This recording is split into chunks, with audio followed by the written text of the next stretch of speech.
that in the last 20 or 30 years or so, we have, in one way or another, fallen victim to the view or philosophy or ideology or whatever you want to call it, that the market is paramount, the preeminent part of our society, the driving engine, the control room. And what we call society or democracy or the state, which to me is just the institutionalized form of democracy, is secondary. And there were many people, including in my own country, who genuinely believed that the more you deregulated, the more you privatized, the more freedom you gave to the financial markets, the better everyone would be. And somehow we were all on an eternal journey towards prosperity and a better life. And the essential link between society and democracy, and by society I mean the health system, the educational system, or general well-being, and by democracy I mean the participation of ordinary people in decision-making and everything. This crisis has demonstrated, especially in my country, how fragile this really is. Because what we observed in Iceland during a few weeks in October, that in one of the most stable democracies in the world, one of the most peaceful and secure societies in the world, when the banks collapsed and the financial crisis hit us, within few days there was such a social unrest, riots, demonstration, that it threatened almost the complete breakdown of the social fabric of our societies,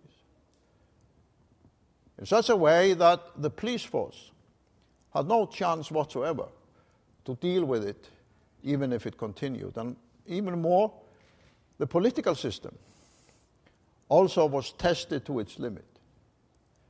And it led to the fall of the government, parliamentary elections, a deep and profound democratic crisis. It proves fundamentally that those who operate in the market, those who lead the financial institutions, they have a democratic and social responsibility, because even in the most stable and secure of democracies, the actions of the banks and the financial leaders could, within weeks, lead to such a social and political breakdown that it almost resembled a revolutionary situation which we read about in history books.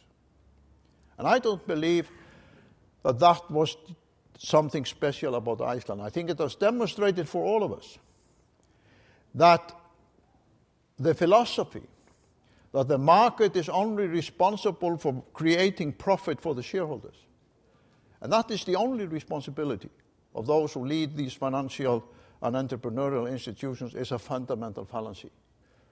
Because their actions can, within days, threaten the fundamental basis of our society and our democracy, and enable it and make it impossible for it to deal with all the other issues that you have been talking about during these days: healthcare, improved education, all kinds of reforms in our societies. So one of the lessons that we have drawn from this in Iceland, that we need a new philosophical framework, a new moral framework, a new democratic and social and economic framework, if we are going to avoid this from repeating itself. A global regulatory structure. How would one create such a thing? Is there any precedent for it? Is the World Trade Organization such a parallel?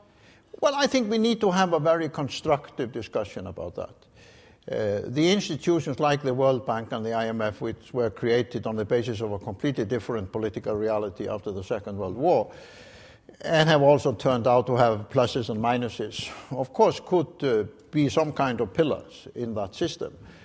But we also have regional institutions like in Europe, which somehow have been found out to be wanting. One of the problems, for example, for us in Iceland was this, that during the so-called European Economic Area, where Iceland and Norway joined the European Union with respect to the inner market, not in terms of agriculture and other issues. So we were, in fact, an integral part of the European banking and financial mechanism, which meant that a bank established in Iceland could operate anywhere within Europe. And with the information technology, the bank, like one of them did, could create internet banking system within a week without establishing a single branch in Britain or in the Netherlands, and start bringing in money. And quite frankly, the regulatory framework of the European Union was not really designed to deal with this in an effective way. And we saw it today. We saw it this week at the meeting of the Security Council. To design such a meeting in an institutional way where the presidents of these countries come together and take a vote, it was, extraordinary. They were putting up their hands and things like that.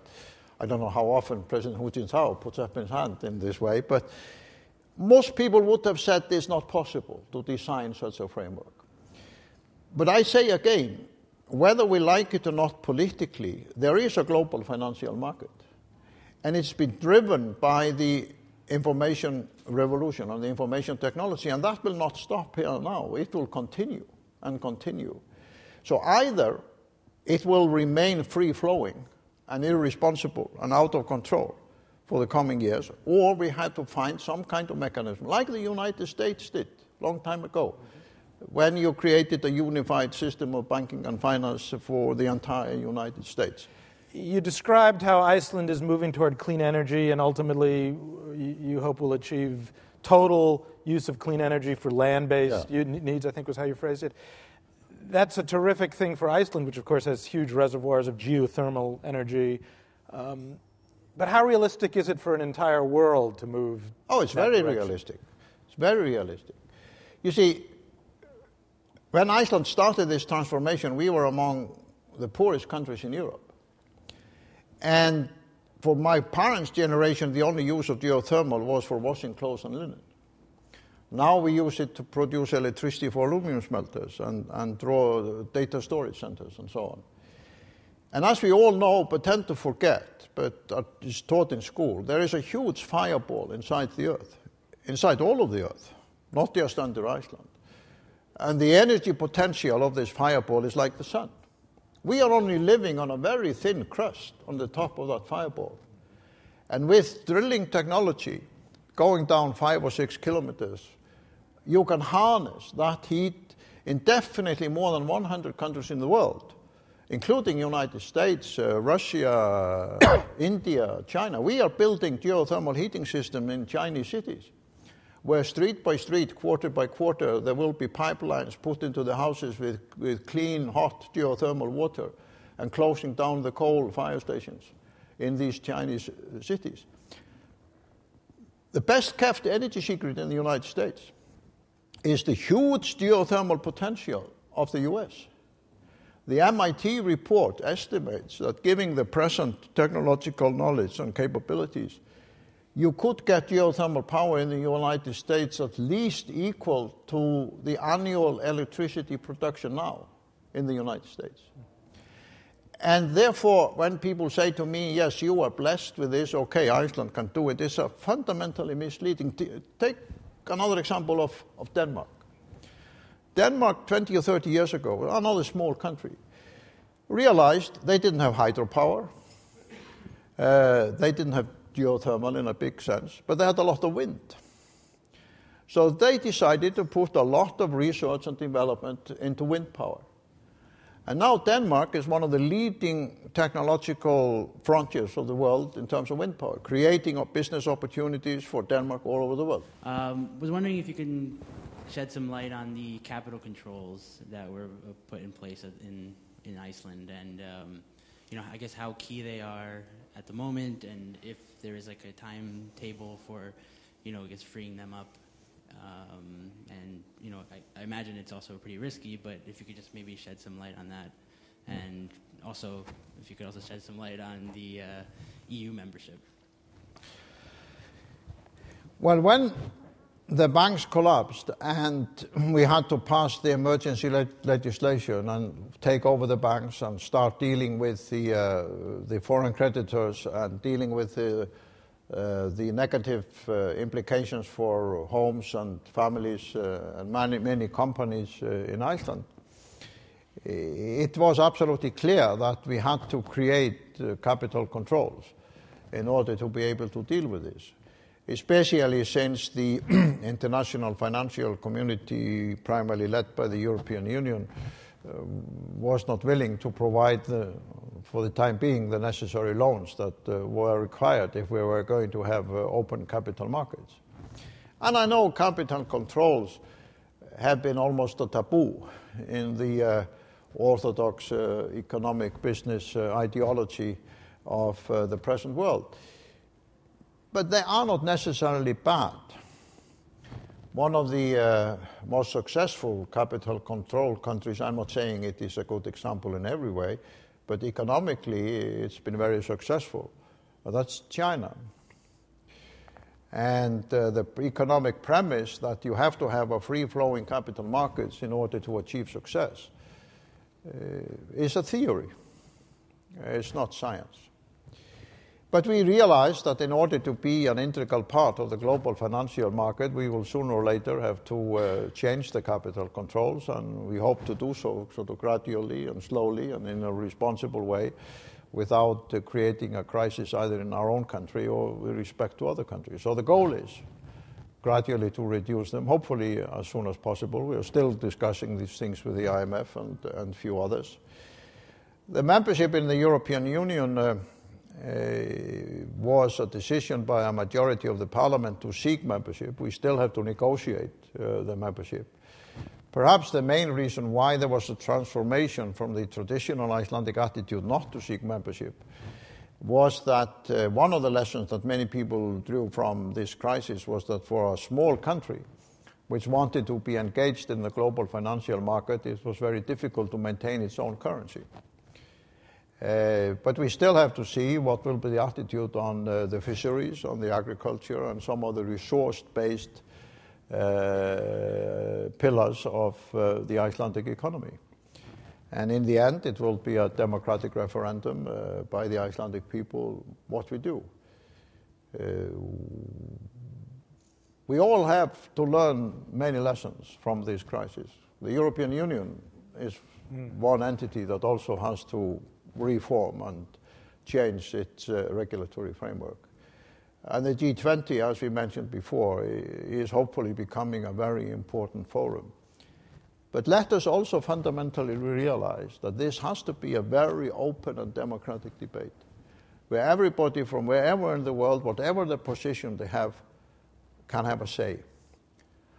Because even the great leaders and the so-called pillars of wisdom of the previous 30 or 40 years, I'm not going to name any names, have turned out to be wrong in this crisis. I myself have turned out to be in many respects wrong.